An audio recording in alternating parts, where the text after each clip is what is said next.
Yeah.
Good. We go all the time.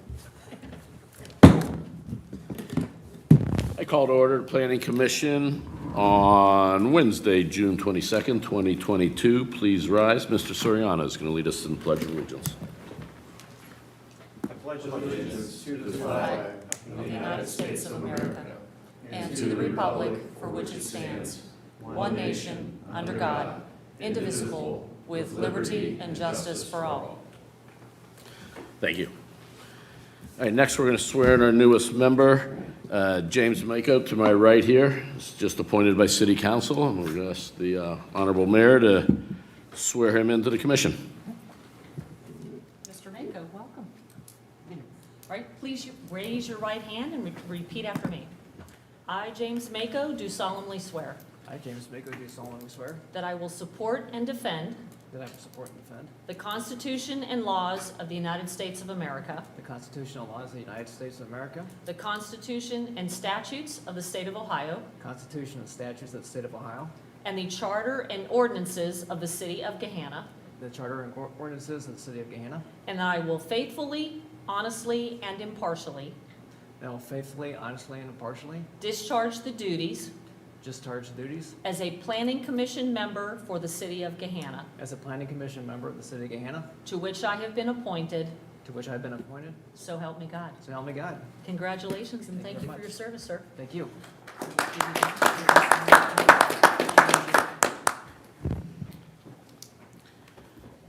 Thank you, Mayor. And James, welcome to the commission. Council President Renner is in the audience tonight, and thank you for filling the seat. All right, next we're going to go, clerk, please call the roll. Greenberg is absent this evening. Hicks. Here. Mako. Here. Chapaca. Here. Soriano. Here. Tamarkin. Here. Wester. Here. Thank you. Next, we'll go to approval of the minutes from the June 8th, 2022 meeting. Do I have a motion for approval of the minutes? So moved. Motion by Mr. Wester. Do I have a second? Second. Sheetz. Second by Mr. Chapaca. Any discussion? Seeing none, clerk, please call the roll. Wester. Yes. Chapaca. Yes. Hicks. Abstain, I was absent. Soriano. Yes. Tamarkin. Yes. Mako. I'm going to abstain because I was absent. Motion passes. Thank you. Next, we'll turn it over to Assistant City Attorney, Mr. Roth, for the swearing in of our speakers. Thank you, Mr. Chair. We are now at the public hearing portion of the meeting. The public hearing will operate as follows. Administrative staff will make a presentation or comment on the application. The applicant or their representative may then make a presentation or comment on the application. Public comment will then be open for 3 minutes allowed per speaker. Additional time may be requested. Permission is at the discretion of the chair. Speakers must complete a speaker slip and come to the podium and state their name. The applicant will then be given 10 minutes to comment. Additional time may be requested. Permission is at the discretion of the chair. If there is more than one application pending for a particular address, the presentation on each application may be consolidated and presented as one. At this time, will persons wishing to present testimony this evening please rise and raise your right hand to be sworn in? Do you solemnly swear that the testimony you are about to provide will be the truth, the whole truth, and nothing but the truth?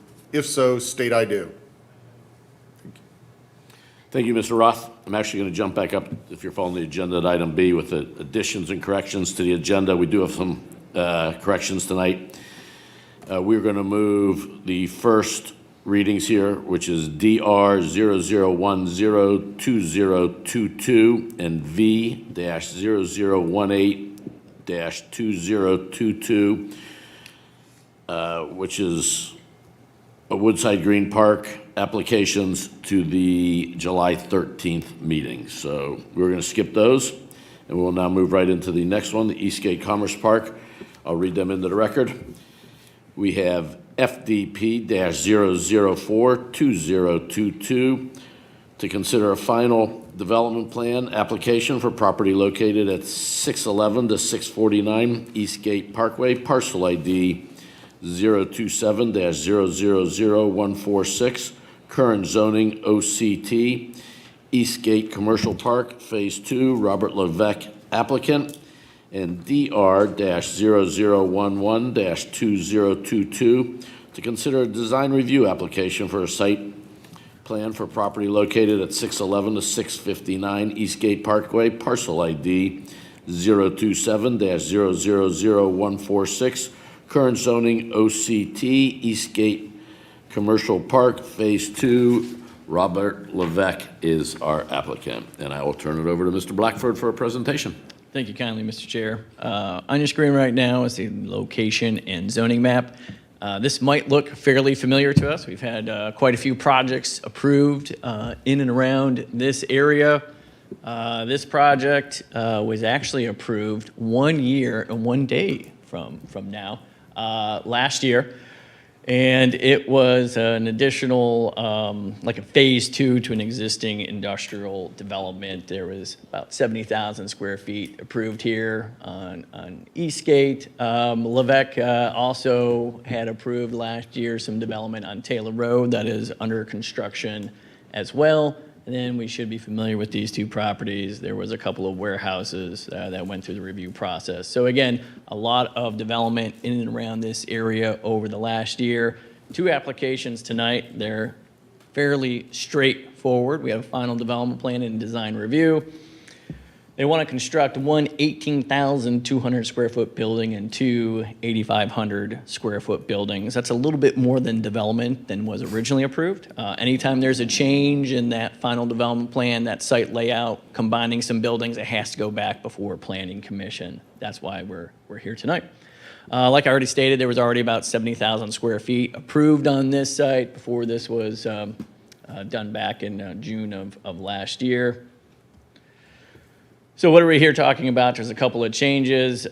They're combining 2 8,500 square foot buildings into one large 18,000 square foot building. So it's a little bit larger than those 2 buildings. So 2 buildings into one. They're also adding parking spaces, about 30 parking spaces added to the site. The setbacks did change from the original approval. Those setbacks you see stated on the PowerPoint on your screen, 30 feet from the rear, 25 from the side. That is consistent with code. That's why we don't see any variances with this request. Again, they added parking. They took out some green space. There is no minimum green space requirement in the OCT zoning. I want to thank Zach for putting this PowerPoint together and having these nice illustrations. Hopefully this will shed some light on what they're doing. So this was the previously approved plan from last year. You see here in red, these 2 buildings are now 1 building, and we'll see that on the next slide. You can see this is the proposed plan. So those 2 buildings being combined into 1 building. Again, what we see sort of outlined here was a phase 1 project from, I believe it was 2019, and you can see in green they're adding some more parking areas The previous plan did meet code. It's all the same uses and that, so it met code as far as uses and for parking. They're adding 30 additional. I think from my firsthand experience with some of these sites with multi-tenants, the more you divide up some of these buildings, the more need there is for a little bit of parking and that. So again, no variance is needed for this request. Design-wise, this is what they're proposing. The colors are charcoal gray for the roof, and it's a metal roof, and the walls are metal and tan. That's consistent with the other projects I kind of referred to, the Taylor Road Levesque project and phase 1 of the Eastgate Levesque project. So very similar. It's one of the benefits from having one sort of developer of a large area is you typically see a lot of consistency in the built environment with materials and colors. We have that here on this request, and this is the smaller buildings, the 8,500 square foot buildings here.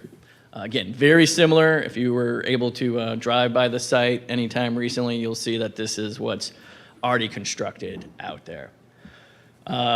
As far as approval criteria for design review, is it compatible with existing structures? I think just briefly talked about that basically this is the exact same of what's being built. It's the same developer. Does it contribute to the improvement of the design of the district? Contributes to the economic and community vitality of the district? Maintain, protect, and enhance physical surroundings. So for the design review, when we're looking at building colors and materials, we're kind of looking at consistency. What does the code say? Code doesn't have a lot of language in the OCT, Office Commerce Technology zoning designation for materials or colors. You see statements like harmonious and generally consistent. And again, staff would agree that that's the case. Final development plan criteria. Does the plan meet the applicable development standards? It does, otherwise we'd have a variance accompanying this request. Is it in accord with appropriate plans for the area?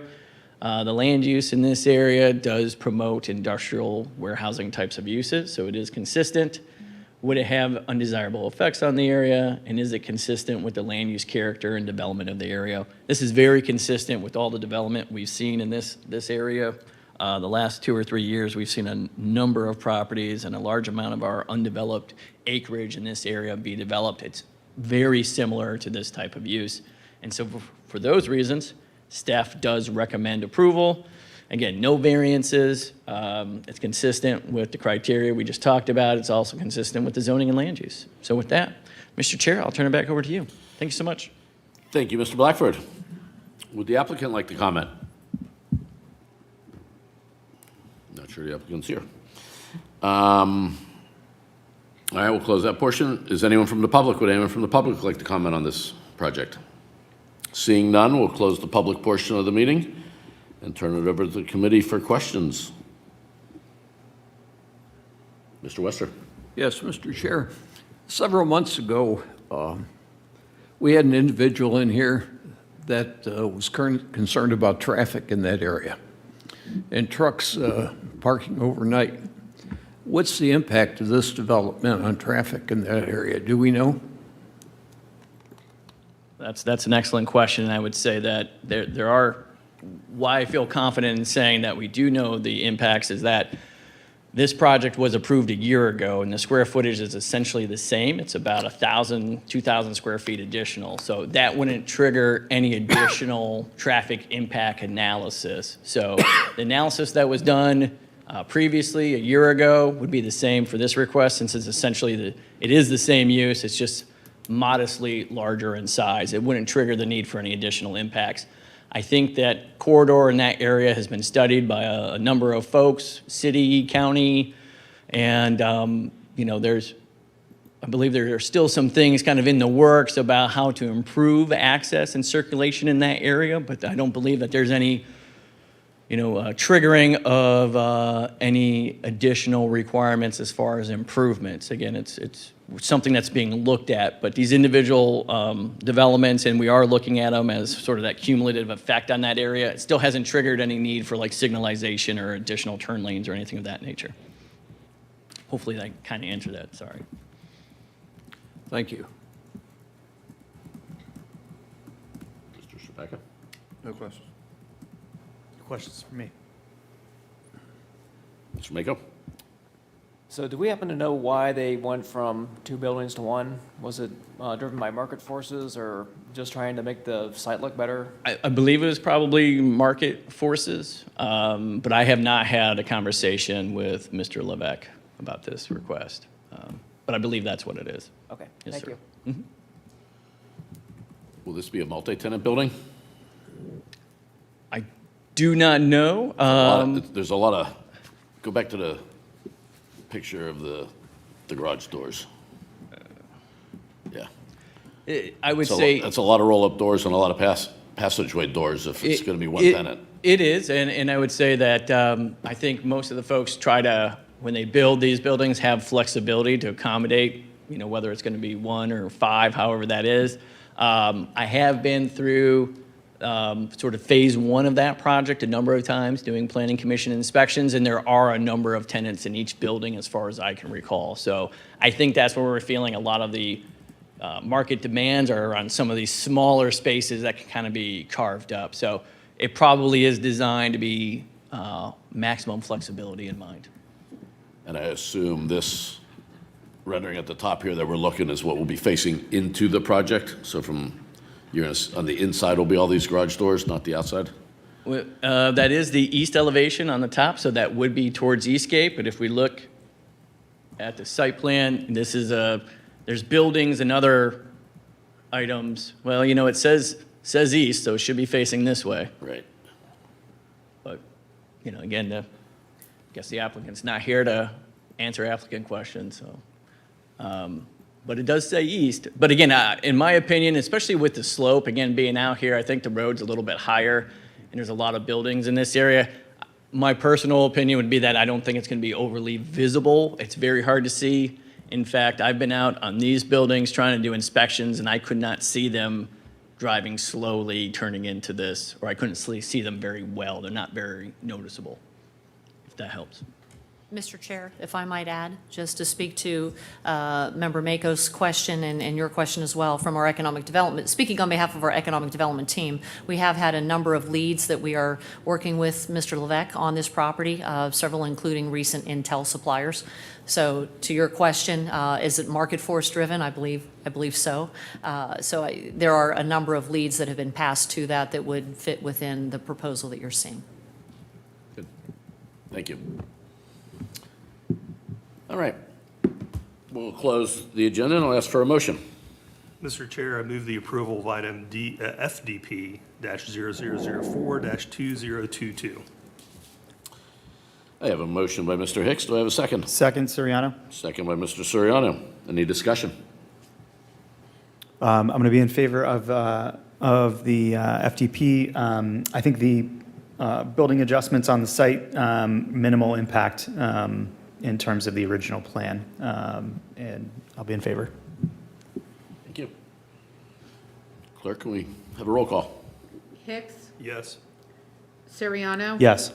Sheetz. Yes. Tamarkin, No. Wester, Yes. Mako. Yes. Motion carries. And now, do I have a motion for the design review? Mr. Chair, I move the approval of item DR-0011-2022. Motion by Mr. Hicks. Do I have a second? Second, Soriano. Second by Mr. Soriano. Any discussion on this one? My only comment is I am voting no because I do think the applicant should be here in person to answer our questions. Clerk, can we please call the roll? Hicks, Yes. Soriano. Yes. Sheetz. Yes. Tamarkin, No. Wester, Yes. Mako. Yes. Motion carries. We look forward to the development. All right, we will now move on to Crescent at Central Park. We're going to do two different presentations. The first is for the plat. So I'll read that in. We'll have a presentation on that, and then we'll move on to the design review, the development plan, and the variance. So we have FP-0001-2022 to consider a recommendation to council, a final plat application for the Crescent at Central Park, Section 2, consisting of 4 lots and reserves B and C located on the Buckles Court North, parcel ID 025-013773, current zoning, Select Commercial Plan District, SCPD. Larry Canini is the applicant. Mr. Blackford. Thank you so much, Mr. Chair. We have our first plat in, I think, 5 years. Very exciting times. I can see on the location map here, as you stated, Mr. Chair, it's zoned SCPD, Select Commercial Plan District. That's an interesting zoning because many different things items are allowed.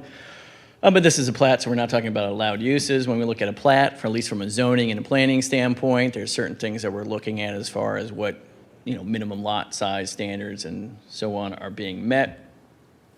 Before I get into that, zooming in here on the location map a little bit, this is the area subject to this final plat. You can see it's fronting, it's right off of the north side of Tech Center, Buckles Court North. On the west side, east and north is I-270. It's 13 acres. SCPD does not have a minimum lot size or frontage, so it makes it kind of easy from a zoning standpoint of making sure it meets the minimum qualifications there.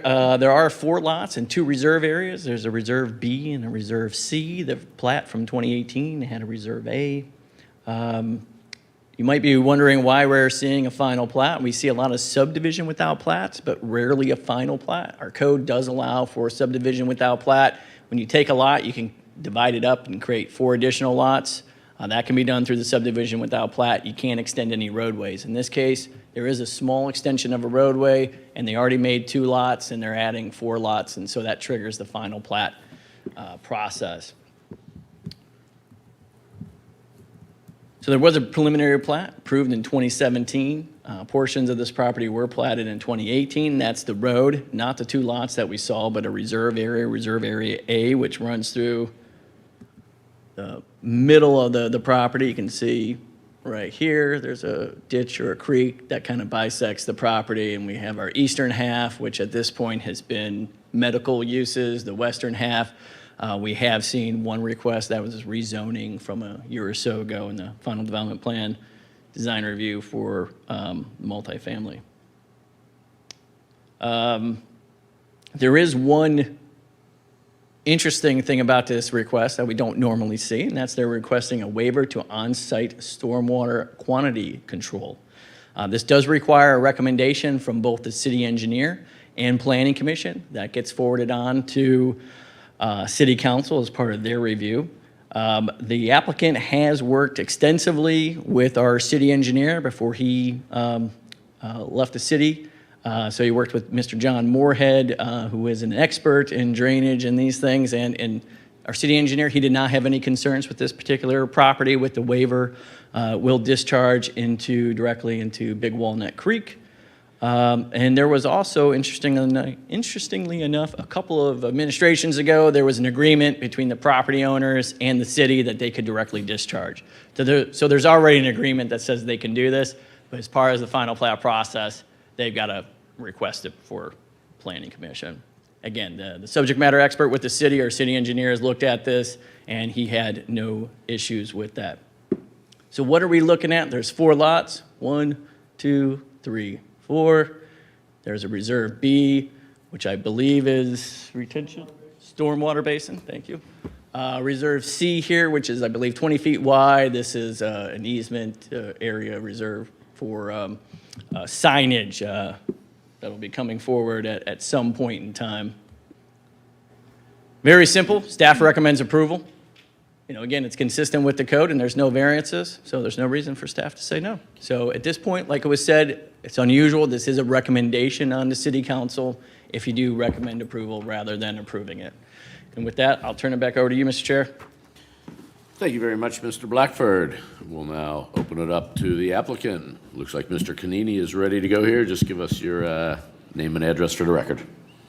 Good evening, Larry Canini and Associates, 5071 Forest Drive, New Albany, Ohio. As Michael mentioned, this is in essence really second phase or phase 2 of the Crescent at Central Park for the Buckles Court area, which we, as we all know, has turned into more of a medical corridor than anything.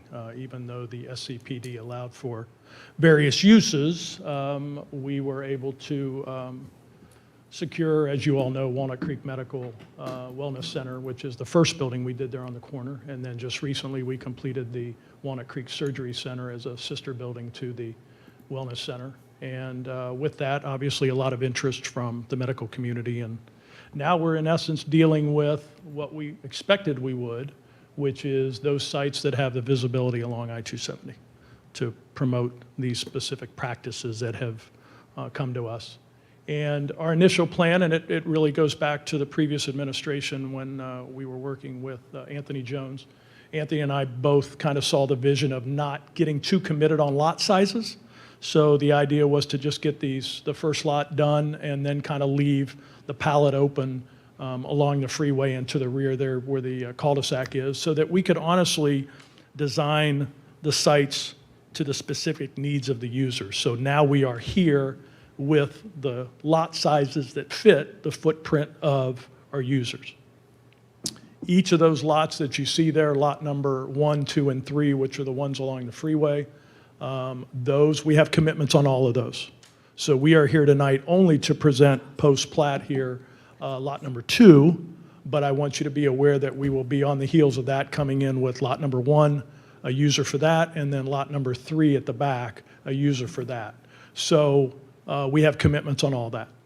Lot number 4, which is the one there to the, in essence, the west. And to Michael's point, we would have loved to have done just another lot split, but unfortunately code didn't allow that, so we had to get to a point where we could present the final plat in this form as phase 2. That will be another building that we are in discussions with 2 different practices, so we're very close to getting commitments from them as well. So again, we've pretty much wrapped this thing up. I don't want to say quickly, but COVID was a little bit, put us behind. But as you can see, the interest is there, and we're very excited to be able to bring this, in essence, really a regional type medical campus with all the folks we have. So, so that's why we're here. Just to basically get this plat moving. We've got one project already submitted to city engineers for their review, which will be the one coming up here for FDP, and we're anxious to get that going, get the shovel in the ground, and get ahead of the weather, of course. So, as well as actually our roadway extension, that small little cul-de-sac, which those plans are also in at city with city engineers for review, because we obviously got to get that little piece done to provide the public access to the final lot there in the back, lot 3. So, yeah, so that's why we're here tonight for that portion. Very good. Thank you, Mr. Canini. Now, open up. Is there anyone from the public would like to speak on this? Seeing none, we'll close the public portion of the meeting and turn it over to the committee. Any questions from the committee? Not for me. Seeing none, we'll ask for a motion. Mr. Chair, I'd like to make a motion to approve final plat application number FP 00012022. I have a motion by Mr. Shapaka. Do I have a second? Second by Hicks. Second by Mr. Hicks. Any discussion? Seeing none, clerk, please call the roll. Shapaka, Yes. Hicks, Yes. Siriano, Yes. Tamarkin, Yes. Wester, Yes. Mako. Yes. Motion carries. Thank you. Thank you, Mr. Canini. We look forward to the development. We'll now move to the second application for this project, which is lot number 2. We have DR-0012-2022 to consider a design review application for a building design for property located at the Crescent at Central Park, Lot 2, parcel ID 025-013-773, current zoning select commercial plan district, SCPD, Bob Elliott applicant. We have FDP-0005-2022 to consider a final development plan application for a medical office building, parking and utilities for a property located at Buckles Court North, Lot 2, parcel ID 025-013-773, current zoning select commercial plan district, SCPD, Crescent at Central Park, Lot 2 project. Bob Elliott applicant, and V-0019-2022 to consider a variance application to vary Chapter 1151.04B14 of the codified ordinance of the City of Gahanna for property located at Buckles Court North, Lot 2, parcel ID 025-013773, current zoning select commercial plan district, SCPD, Crescent at Central Park, Lot 2 project. Bob Elliott applicant. And I'll turn it over to Mr. Blackford. Thank you, Mr. Chair. Well done on that mouthful there with the variances and that. I'm going to spare you all the location and zoning map since we just talked about the site. Like stated, 3 applications. It is a 3.8 acre site, 2-story, 47,000 square foot medical building. Brick veneer is the main exterior material. I'll show you some of the pictures. As Mr. Canini stated, there's a couple of buildings that are already built, material-wise, very similar. This use is allowed by right. SCPD, Select Commercial Plan District, does allow for a variety of commercial uses. Almost all medical uses are permitted, which is great if we're trying to develop a medical campus. So again, this use is allowed by right. It's really, from a zoning standpoint, very similar to the uses that are already out there on the 2 lots that are open and developed and under construction. We just talked about a final plat. The code allows for Planning Commission to approve the final development plan, design review, and variance, but the final plat has to be approved prior to issuing any permits or approvals for construction. These applications do not authorize construction, so that's really like your building permits and your engineering plans. So again, there's no problem from a code standpoint of moving forward while this goes through the platting process. Here is the final development plan. The top of your screen is east, so this is 270. Left side of your screen is north. This would be additional lot. You can see the roadway here on the west side of the property. And here to the south, this is Reserve C. I will talk about that briefly when we talk about the variances. Very typical, lot layout that we see for medical, office type of development, parking in the front, building to the rear of the property. I think that's more important than usual with the proximity to the freeway. I will. Here are the renderings. Brick building, white with some black trim. This is fairly similar, consistent with a lot of approvals Planning Commission applications and approvals Planning Commission has seen over the last couple of years. This is a little bit different than what was approved out there. But again, this is very consistent with what Planning Commission has seen and approved. The zoning code rewrite, I would anticipate that this would be one of our preferred color palettes based off of the feedback that we've had from the community in the past with part of our outreach. Here is an image of the 2 lots that Mr. Canini was talking about that were developed over the last few years. Again, similar size buildings, similar layout with parking and landscaping. The building colors are a little bit different. And if I go back to this, I would be remiss if I didn't just point out that the renderings do show signage. Signage typically is an administrative approval. With multi-tenant buildings, there would be a master sign plan. So you would see a master sign plan at a future date. So I know there's some signage on here and that, just know that that's a different application in process. Variances. So there's a few variances here that are requested. Again, very typical kind of variances that we see for developments of this type. The first one there's a parking setback.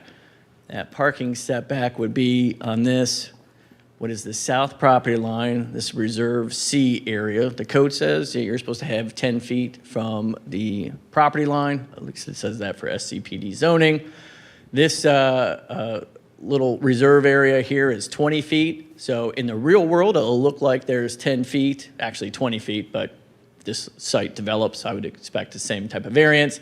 So you would see 10 feet and 10 feet, so you would have your 20 feet between the 2 parking areas in the real world, but in the paper world, because that's a separate tract of land, it doesn't meet the setback, there's a variance that's required.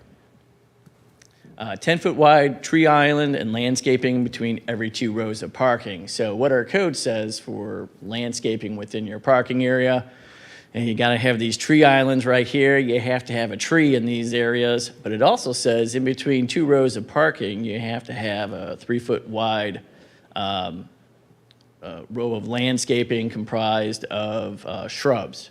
So there's an additional requirement. It's only on these areas where you see the 2 rows of parking facing each other. I think we have approved this variance every single time it's been asked. I know, actually, I think it was lot 2. There was some discussion about how, actually, sometimes how it's faced. I think, especially like this, people tend to trample right through that vegetation and go right to the door because it's quickest and easiest way to get there. So certainly, we probably shouldn't have code that we're encouraging landscaping that's going to not thrive and be successful there. I would anticipate that a code rewrite is going to eliminate that requirement. It's kind of a little bit unusual. Third variance, this one is not one that we see on a regular basis. There is a requirement to have a 15-foot wide buffer and landscaping adjacent to the freeway. I believe the applicant's reasoning for the variance is that there is a sizable slope that goes down towards 270, and planting in that area likely wouldn't be successful. Trees that were planted in that area probably wouldn't survive. Our city forester, she reviewed this and didn't have any objections to not planting in this area. And also, there's obvious, we saw the signage, and that it's very important that these businesses have visibility from the freeway. That's what's one of the reasons this site is so attractive.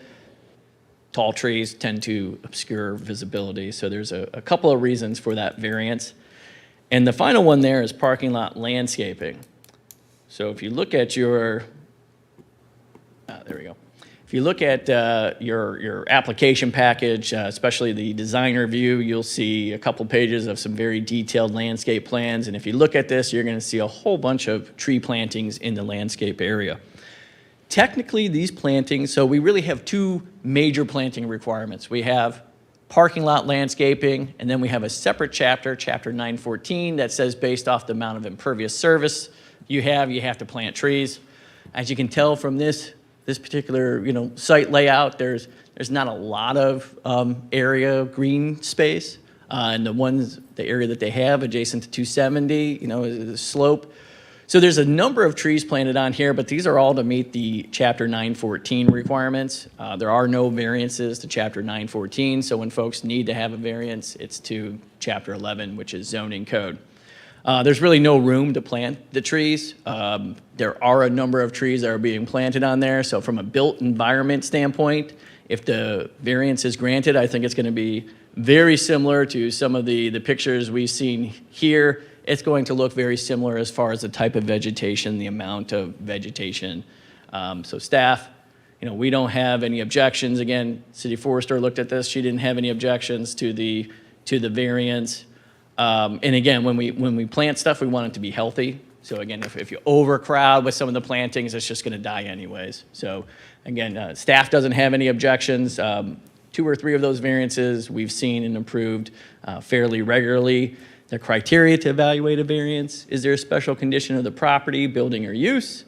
Is it necessary for the preservation of property rights? Would it adversely affect surrounding properties? Certainly the last bullet point, staff does not believe this will have any adverse effect.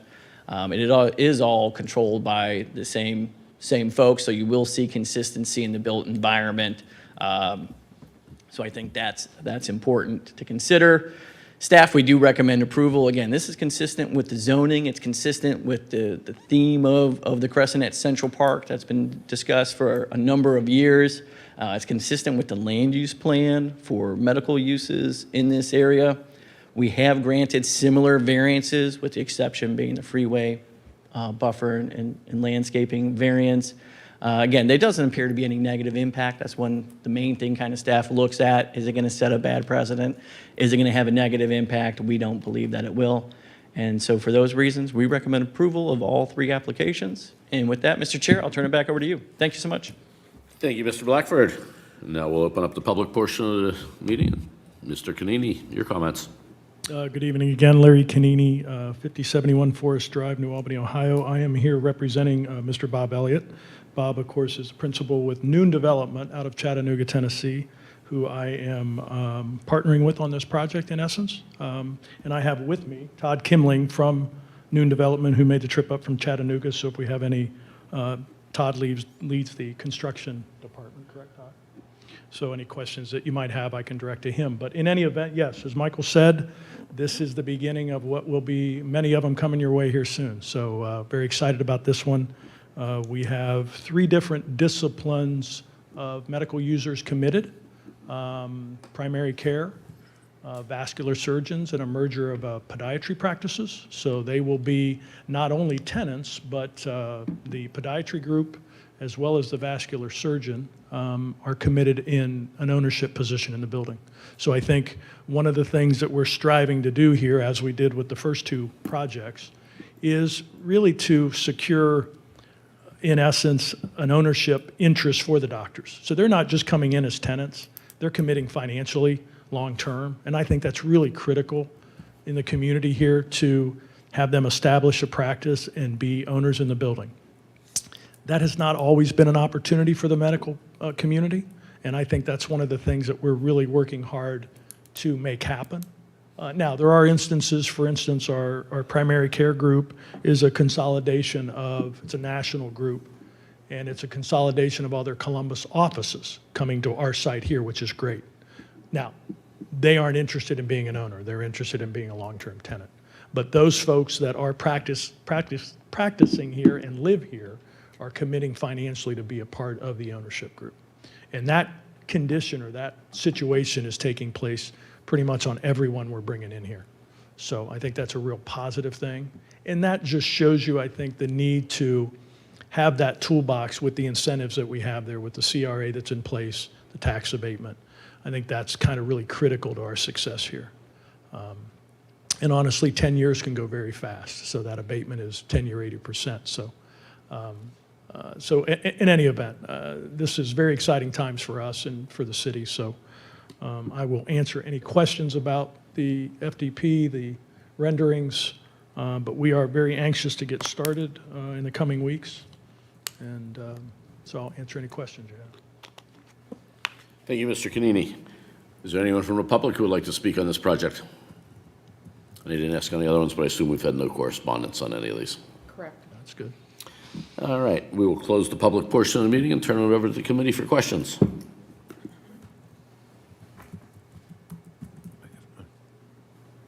Michael? No questions. Yes, sir. James? If I may, if there are no questions, I have one more statement to make, but I'll let Please. you.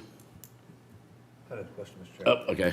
Mr. Shapak has a question. The variance for the landscaping, is that because of the surface drainage? I mean, to get the water off the site? I mean, if you put all those curbs in, that little 10-foot, what was driving that variance? Was it the surface drainage, or was it, we want to get as much parking on as? It's primarily the parking. Yeah, just parking. driving the parking, because when you're talking about a 47,000 square foot building and you're talking about, in essence, 3 tenants, one rather large one in the primary care use, 10,000 square feet of that building will be the primary care group. So that's a constant. It was really important for our team to secure that primary care, because you need to understand when you have primary care, which we currently already have one in the wellness building that's already existing, that really drives more specialty docs to come to us, and I think that's been a driver for us and will continue to be.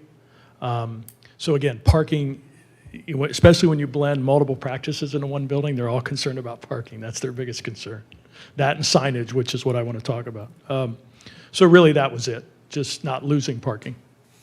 Okay, so the second question I have is a good-looking building. The visibility from interstate is fantastic. What is the fence situation there? I mean, are you using the highway fence? There is actually a chain link fence, and I want to guess 5 foot high. I'm not sure if ODOT put that up when I-270 was built, or that was constructed when Tech Center Drive was built by the city as part of opening up Buckles Court South 12, 15 years ago, whenever that was. The fence will stay because we need that as a safety measure, because it's a drop-off. But one of the things, if you drive the site now, one of the things you get with a fence, unfortunately, is all the underbrush and all the undergrowth that gets on the fence. So we'll be cleaning all that off. And beyond the fence, as you go down that slope, there was already a major planting of trees that ODOT did. And we actually got with ODOT probably 3 years ago when we put the first section of road in, and they actually allowed me to remove some trees because there was dead material. There were some that are growing into each other. And so we honestly wanted to make sure as we marketed the site that there was that view available. So ODOT was really good to work with us on that, but the fence will need to stay, definitely. I think it's a safety issue, if anything. That's all I have, Mr. Chair. My comment, and Michael touched on it briefly, in regards to the SCPD zoning, there is no sign category within that. The previous buildings we did were internal, and Michael had those pictures up a little bit ago of the two existing internal buildings right there. So, though you can't see it on the larger building to the left, there is signage, of course, on the frontage of that building up in the left-hand corner, as well as a ground monument sign out on the road that lists the tenants, the different practices. On the surgery center, you can see where we did kind of a decorative symbol or logo with the tree branch and then Walnut Creek Surgery Center. There is no monument sign in front of that building. Because that building was so visible and that logo was so pronounced, we didn't see the need, and you only had one tenant in that building, so we didn't need a ground monument sign. As we move to these freeway sites and we move into these buildings with multiple tenants, of course, the reason why they selected the site primarily is the freeway visibility, which we just talked about. So we appreciate, or would appreciate, some input from the Planning Commission as you look at this now, and this really being our first submission of a lot along 270 and more to come. The opportunity to have the tenant signage specific to that tenant practice, of course facing the freeway, but then also mirroring that same image on the front of the building, which then eliminates the need for us to put a ground monument sign.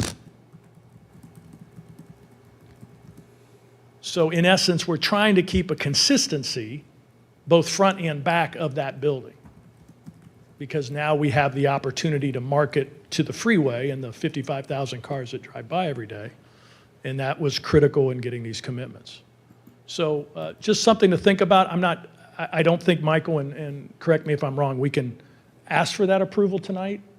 I'm not really sure legislatively how that works, but we want to know if we're on the right path, and if so, then we will, in essence, make that our sign package that Michael referred to and stick to that for all the buildings.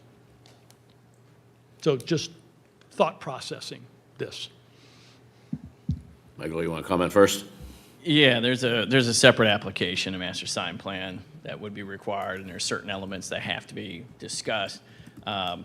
Canini has the option of doing it for, let's say, lot 2, or for the entirety of, I'll call it the eastern half of the crescent. So it's the same folks, abiding by those same standards. But part of the text would have to describe exactly, how much per tenant, what's the width of those letters or the height and things like that. So Mr. Canini and I, we've looked at some examples of some recent approvals and that, but it would be a design review application, a separate one. It's a master sign plan. It's a fairly straightforward, easy review. There's a lot of flexibility, but that also means there's a lot of input from Planning Commission if this isn't the route or the vision that you all see. Mr. Chair? Yes. Nice question. Mr. Mr. Canini, I know we have design review tonight, and maybe I didn't catch it in the application, but is the primary material on the building a painted brick? Am I reading that right? Well, actually, there is some consideration to a real brick, but if Michael could share with you a photo that I submitted, Michael, in New Albany, my New Albany Ballet building. Did you happen to have that in your? Because you're right, Michael, as you know and I know, a lot of what you see in white brick is actually just a typical red brick that's painted. Mm-hmm. So I wanted you to all see, and maybe you have, at the New Albany Ballet Company in New Albany was a red brick that was painted. So we haven't made that decision yet. Thank you, Michael.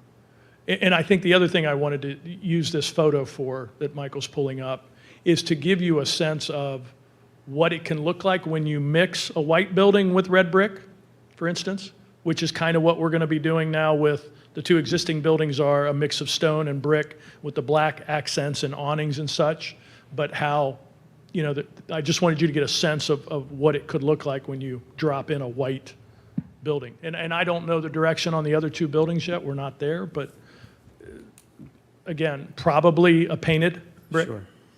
I was just going to add, I mean, I personally don't mind the variety, you know, relative to the other buildings or context. I think, you know, it can work either, you know, as as you're showing in this image, you know, with, you know, contrasting colors. I think it, you know, the not making it homogeneous across, you know, the campus. I still think that they, you know, have the ability to work together architecturally. I was just going to add that, you know, relative to the signage,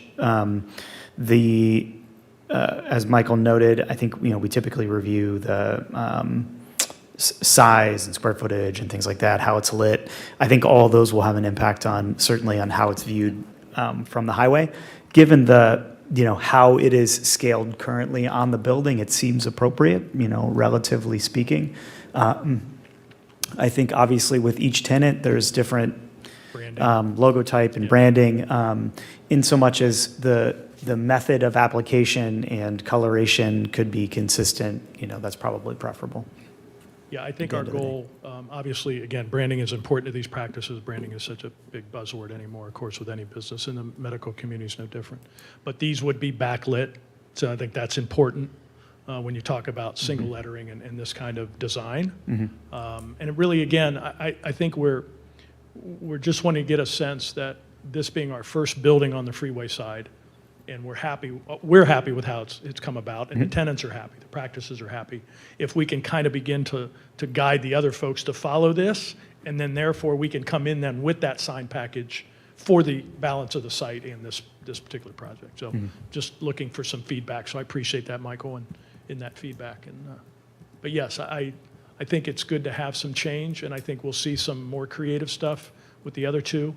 Because again, you're dealing in a very large footprint of a building here. I mean, it's 47,000 square feet. The other one next door on lot 1 will be in the 20s, and then the lot 3 will be in the 50 to 60 range. So, good sized footprints. Mr. Hicks? Thank you for that. Thank you, Mr. Chair. To respond to Mr. Canini's kind of question to the commission, taking the temperature, if you will, I know that we've reviewed and approved master sign plans for Stone Ridge and Royal Manor in recent memory. And then I recall since this is such a unique area that we did consider and approve some advertising billboards in a recent memory. So right, I would be in support of that coming back to us, and don't see any issue with approving. Thank you. Considering everything else that's been said. Thank you, Mr. Hicks. Thank you. Yeah, Mr. Chair, so you were here a year ago, we were talking about a sign along the interstate for the other division or the other parcel? Correct. And that's still in play? Yeah, so in essence, what we're dealing with now is if you're aware of course, your previous approval, however many months ago it was, for the multifamily project. That site, that 41 acres, and we have just recently submitted the infrastructure plans for the street and the storm and everything to the engineering department for review, first comments. We have 2 billboards along Hamilton Road, 2 static billboards, paper billboards, they call it static in the industry, that Lamar Billboard Company owns. And of course, they maintain them, not always very well, because they are paper. And so we had approached them about converting those, number one, to digital, something more attractive, more professional, as well as they made us aware that in the eyes of ODOT, the one that is further north at the on-ramp to 270, the north on-ramp, or southbound on-ramp as you travel north on Hamilton, excuse me, that one is actually, I don't know what the term they use, but it wasn't, ODOT would like to see it moved, in essence. So we are giving consideration to moving it, and they would like us to move it to the freeway portion, which would be at this location of the plat you just approved recently, or a few minutes ago. That's what the 20-foot right-of-way is That's what the for? 20-foot strip would be. So it's very simply, it's a strip of land that would be owned by us, the Crescent, but it provides them that access easement to get to the post and the billboard once it's erected. So this building here would have that monument sign or the highway sign next to it, Correct. in addition to the Signage along the freeway. identification. Right. I like the idea that just the wayfinding as you're driving along the interstate, you see it, pull into the lot. Right. You make that connection. That and the sign might be just a little excessive, I guess, since you're gonna have where you have the tenants all marked on there, or is that just for the multifamily? No. This would be simply related to the medical buildings that we're talking about now. Okay. So the beauty of what we'd be doing then is in essence taking what is two static billboards now, turning them into digital, and separating them at two different ends of the total project. One out on Hamilton at the 41-acre mixed use, which is where the residential, the restaurants, all that we'll be doing there, and then one of them would move up to 270 in the medical campus. So just kind of separating them. Because as you see them now, as you travel north, they're right on top of each other practically. So Lamar would like to separate those and obviously gain the value of the traffic counts on I-270. And if you look at Claycraft Road and Morrison Road, there was a recent, I don't want to say recent, probably, Michael, your tenure, that digital billboard? Before you, so back in Bonnie's days. There was a digital billboard approved there. So it'd be, in essence, that same look, just further down the freeway behind our medical buildings. Thank you. The comment about the painted brick, is the painted brick so that you can change the paint in the future? No, I've never seen that happen. Obviously, we all became familiar with brick with the town to the north, and then a lot of the white, houses went from red brick to white brick, and then commercial buildings went to white brick. This is just from my experience as a builder back in the day.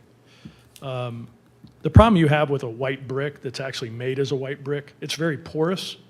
So when they're mixing the mortar and putting the mortar into it, it tends to absorb and stain that white brick. And you can never get that out. So it almost blemishes what is a made brick to look white, it gets it dirty. So when you have the ability to use just a red brick and then paint it white, you get a much cleaner finish and a much better look. I know that from experience. Is there a parapet around this? Yeah. Again, it's design. Yeah. So we're hiding all the rooftop stuff? Todd, what is that parapet around that roof line? Probably 3-4 feet? Yeah, so that, screening, if needed. Yeah, if needed. So, keep in mind, when you have a multi-tenant building like this, and in our case, you've got 10,000 square feet on the first floor for the primary care, and then 20. And then everybody else is 6,000, 9,000, 7,000. Each of those spaces has to have its own separate system. So that rooftop's going to have different size units. Some of them will be lower than the parapet, some may be larger. But we don't know that right now until the mechanical engineers begin to design it. And then we know that if we need to add additional screening for a taller unit that would be above that parapet line, then we would do that. Thanks for the consideration. Yeah, no, thank you. No other questions? Couple of comments I have. I would certainly be in favor of a master sign plan for the 6 buildings. 2, I guess, are already built, but for the 4 Right. future buildings. Right. I assume you might need a variance, that some of these signs will be larger than code allows. I don't know what code allows, but, just on a building this big and to face the freeway, my guess is you'll be in front of us again to get a variance for signage and the amount of signage on a building. Do you anticipate needing a wayfaring sign at the entrance to the court? You're going to have a court, you're going to have 6 buildings, are the buildings going to be visible enough that if I'm looking for the podiatrist, I'm going to be able to find the right building, or are you assuming that everybody has GPS now and finds it that way? You know what, the current building there, the Wellness Center, Mr. Chairman, is made up of 8 tenants in that building right now. And they have a ground monument sign right at the top of the hill, but honestly, I don't think anybody even looks at it. I think everybody, and we have this argument with doctors all the time. They want as much signage as they can get. And we always tell them, once your patient has found you, they're not going to forget you. They know where you are. Right. But it's very competitive anymore, and in our community here in Columbus, specifically, when you have 5 non-for-profit healthcare agencies that they compete against these doctors that are, private practices and such, they want their name visible because, Ohio State gets their name all over their buildings, Mount Carmel gets their name all over their buildings. So these guys are looking for autonomy a lot of times, and that's kind of what we're dealing with. And believe me, the hospitals aren't thrilled we give them the opportunity to take ownership. They want to have them under their, auspice and control. So we're kind of the enemy to the non-for-profits here in town. So signage is a big deal. But again, Michael, and Todd, are we at a final stage with this signage, or is it still kind of in pretty much what the goal would be, and the doctors have said that they're comfortable with this? Yeah. So again, this being the first one that has the freeway, I wanted to have this conversation, this discussion, and then we'll reconvene and figure out how we want to approach it. But we want to get, again, a package that we can convey to all these users and say, this is what's been approved now. This is what we can allow. Good. Any additional questions, comments? All right, we'll close this portion of the meeting, and I will ask for a motion. Mr. Chair, in keeping with the philosophy that design requires a variance before it can move forward, I move for approval on variance 0019-2022, the variance application, vary chapter 1151.04B14 of the codified ordinance of the city of Gahanna for property located at Buckles Court North. I have a motion by Mr. Wester. Do I have a second? Second, Mako? Second by Mr. Mako. Any discussion? I'm in support. Generally, I think it's appropriate relative to the variances outlined by Mr. Blackford. I think those are negligible when we think about the efficiency of the parking and some of the setbacks and the rationale behind some of them. So I'm in support. Clerk, can we please call the roll? Wester, Yes. Mako, Yes. Hicks, Yes. Chappaka, Yes. Siriano, Yes. Tamarkin, Yes. Motion passes. Mr. Chair, I move for approval on design review 0012-2022. I have a motion by Mr. Wester. Do I have a second? Second, Chappaka. I have a second by Mr. Chappaka. Any discussion on the design review? Yeah, Mr. Chair. Mr. Chappaka. Voting in favor of it. I like the overall look of the building. Mr. Keating does always good work, very cautious about what's going on. Very excited about having the project here. Thank you.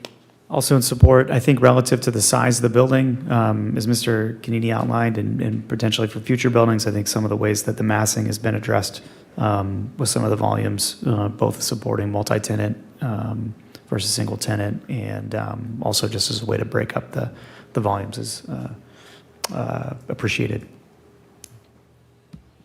Thank you. Clerk, can we please call the roll? Wester, Yes. Chappaka, Yes. Tamarkin, Yes. Mako, Yes. Hicks, Yes. Siriano. Yes. Motion passes. Mr. Chair, I move for approval, final development plan 0005-2022. Final development application for medical office buildings, Buckles Court North. I have a motion by Mr. Wester. Do I have a second? Second, Siriano. Second by Mr. Suriano. Any discussion on the final development plan? Mr. Wester. Chair, Yes. I'm in support of this. I think Mr. Cadini does a great job on his projects. This is a great project for the city of Gahanna. I'm amazed that it's moving as quickly as it is, and I'm sure that that's due to Mr. Canini and his associates. And I'm glad to have him in Gahanna. Thank you. I And I will second that. I think, again, great project for Gahanna. These medical buildings are exactly what we're looking for, and looking forward to having it up. I am friends with one of the tenants of this building, and he's very excited to get it up, get it going, and get moving with his new and enhanced practice here in Gahanna. And I know Mr. Canini, it's moving as fast as it can. He wishes he was here a few weeks ago. And with that, clerk, can we please call the roll? Wester, Yes. Siriano, Yes. Mako, Yes. Hicks, Yes. Chappaka, Yes. Tamarkin. Yes. Motion carries. I want to thank you all very much for the kind words. Thank you, Mr. Chair. Mr. Mako, welcome. Look forward to working with you. We will definitely miss Bobby, but thank you for making the commitment to the city and to us. I appreciate that. Thank you. Thank you, Mr. Canini, Mr. Elliott. Appreciate you being here tonight. That's our development plans. Let's move on to unfinished business. We have none. New business. We have none. Official reports. City Attorney? We have none. We have none. Director of Planning? Thank you, Mr. Chair. A couple of things tonight. First of all, I'd like to thank Mr. Mako for joining us every Wednesday. We appreciate it very much. Secondly, I'd like to bore Mr. Hicks with the same presentation that he saw yesterday morning at CIC. I know periodically I like to do some updates about some of the construction that's going on with the city since Planning Commission sees that. As you can see from this note, this was presented yesterday at CIC. What I wanted to do here really quickly is just give you guys a little bit of an update on some of the projects we have in review, and then a little bit of updates about the construction activities. We talked about earlier, we do have a large number of applications in review. Not all of them are put up here on the screen, but these institutional buildings, well, at least according to Microsoft, these are institutional buildings here. We have 4 different school projects in review, all 3 middle schools, and the high school is in review. We do have a couple of commercial projects. We just saw one of those right now. That was right here, Lot 2. I'm going to show you a couple of pictures of these, and we have a couple of residential projects in review as well. So one project that was recently submitted, this was up by the roundabout here. It's the vacant property that's in between, I believe it's the Goddard School and Donato's, off of Morse Road and the Johnstown Road area as well. There's a Sheetz Gas Station that is proposed. I just thought I'd throw that in there. I think you all should give them a hard time when they come before you and hold them to the $2.28. But, pretty nice looking building, to be honest with you, brick building. You take the Sheetz logo off of this, and this looks like, it could be all sorts of different users. Well, we just saw this particular project. There is another proposed project on Lot 1, which is just to the south. So this probably would have been a little bit more relevant to CIC than you all. So this is in review. This was just approved, and we just saw those 2 adjacent buildings. Again, that's the Crescent at Central Park. A couple of updates on some of the development going around in the city. Here we got some photos here of High Bank. This is the library. This is Alder Park. This is ADB Safegate, and then we have a stage. This is ADB Safegate. This is what it looked like about a week ago, so it probably looks very different as fast as some of this construction is moving around here. I know if I go a week without seeing the library, it looks very different. And this is what the renderings were so when this is completed, this is what that'll look like. Again, ADB Safegate was through Planning Commission not that long ago, 150,000 square feet of office and industrial space. This is Alder Park. That was approved, I believe, last year. 82 multifamily units at Morrison and Waterbury. I know we went out there, and this is probably different already because a week ago before we took this picture, this building wasn't even up. So it's moving quite quickly. And again, this is what that finished product is supposed to look like. Again, 82 units at Morrison and Waterbury. This is the Edison Brewing stage. This came before Planning Commission not too long ago. They're out there working on it as we speak. So, you know, it's not all medical and industrial space that we're getting. There are some recreation activities, enjoy some libations and play some golf. Everyone's favorite development, High Bank Distillery. Don't ask me about parking, but this is what it looks like. And then the library as well, very prominent building. Again, it's just changing rapidly with what's going on out there. So just want to give you a couple of quick updates about some of the construction and some of those development applications that we have in review. And with that, I am finished. Thank you, Mr. Chair. Appreciate it. Thank you, Mr. Blackford. Let me ask you one quick question. Yes, sir. We've never seen again the driving range or whatever at the golf course. We turned it down. We didn't like the look of it. They've never come back. Yeah, that's true. They never have come back. They surfaced a couple of months ago thinking that they had approvals to do some activity. They don't. They're re-looking at what that space could look like, but they have not resubmitted applications. I believe the food truck part of the final development plan that we looked at last year is off the table now. So I still believe that they want to do the accessory building. That was the little heated driving range area. I believe they still want to do that, and they still want to do all the parking that they had, but they're trying to work out a few details. So I would anticipate them resubmitting a design review application at some point, because again, they went away for like 9 months and just came back a few months ago. So we might see something here in the future, but nothing's been submitted. Very good. And our city council liaison. I think the big news from last night's council meeting was the appointment of our 7th member. So again, thank you, Mr. Mako, for joining us. And I can say that from planning, I'll be giving a presentation next Monday on rental registration and how that program's going, as that's been implemented here, kind of the first few months of how that program's working. That's my updates for tonight. Thank you. Thank you very much. Madam Mayor? Oh, well, thank you.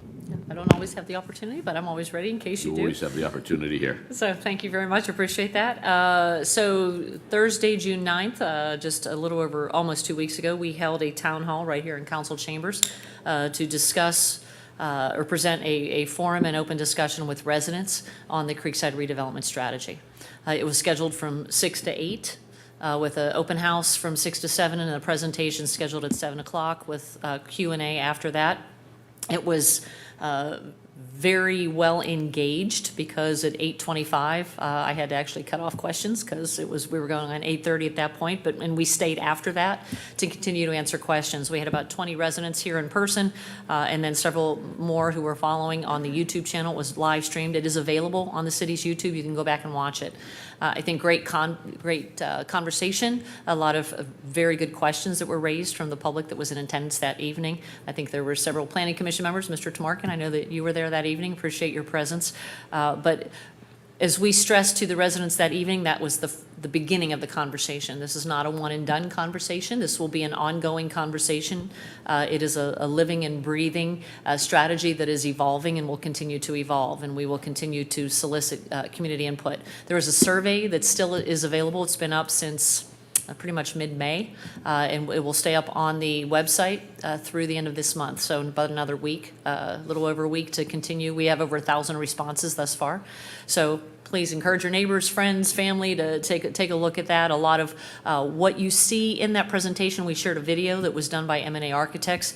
There are statistics and numbers in that video that came from that survey already that really, I think, are enlightening in terms of what the community wants with regard to Creekside and how they want to see that develop. So again, appreciate your support in that. The Crescent at Central Park, as you heard this evening from Mr. Canini, continues to evolve. It really is becoming a medical destination throughout the community. And there are, I think, more buildings to come, as Director Blackford shared this evening. I scratched something else down here, and I can't even read my own writing, so we'll just forget about that. But certainly, development is alive and well, as Director Blackford just shared, with some of the projects that are underway. And those are just some of the projects that are underway here, with many more in the queue to come. That being said, we are actually being, I think, strategic in how we are approaching our development projects. I mentioned earlier that we are receiving inquiries all the time. We've had 3 to 4 international site visits with some companies looking for industrial space, in addition to those who are related to Intel suppliers. So Gahanna is on their radar. In fact, our development director met with some executives from Intel just a couple of weeks ago and took them on a tour of Gahanna and showed them the housing developments that we have underway, showed them the quality of life that we had here. They loved Creekside. They thought Creekside was phenomenal. In fact, they had dinner plans downtown Columbus, and they canceled them and instead had dinner at Barrel and Boar that night because they didn't want to leave Creekside. All bode very well for us and what's in our future here. But again, that being said, we'll be strategic around our development. We are not a community that has acres and acres and acres of land available, so we have to make sure the development that we bring here fits the needs that we have here, and it builds upon what we have and again sets us up for success for future generations here. So buckle in. It's going to be a long ride, but it'll be a great ride.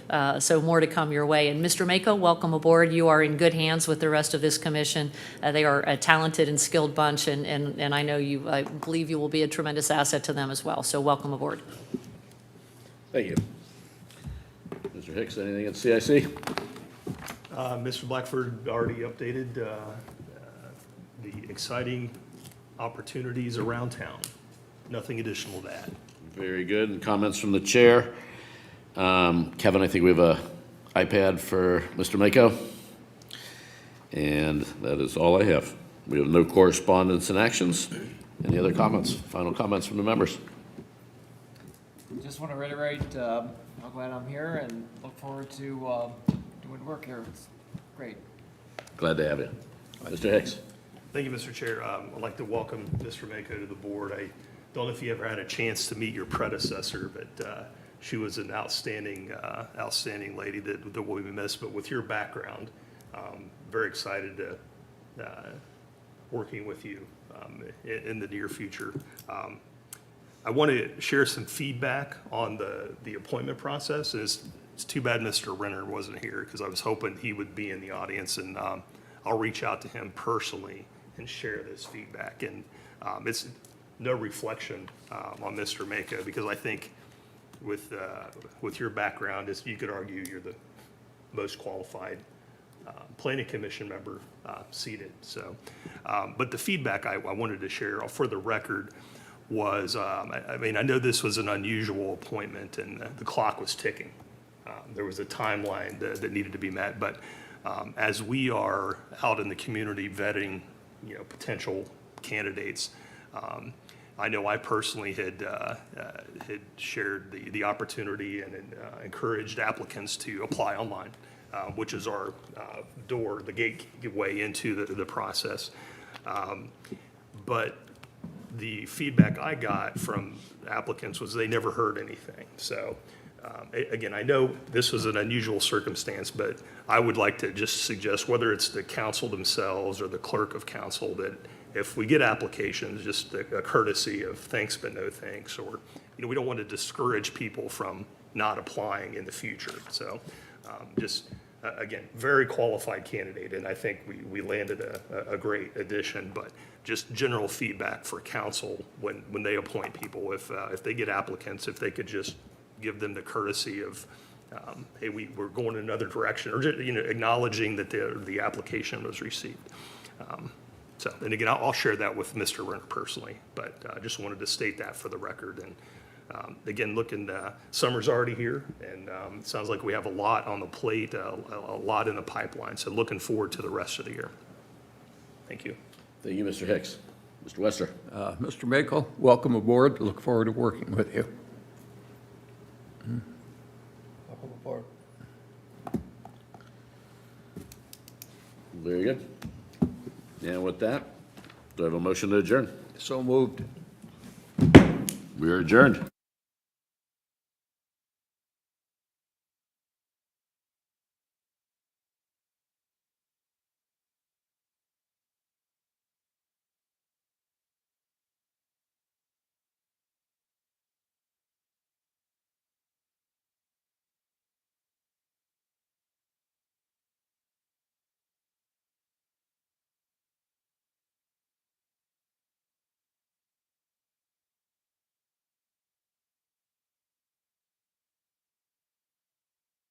The next meeting.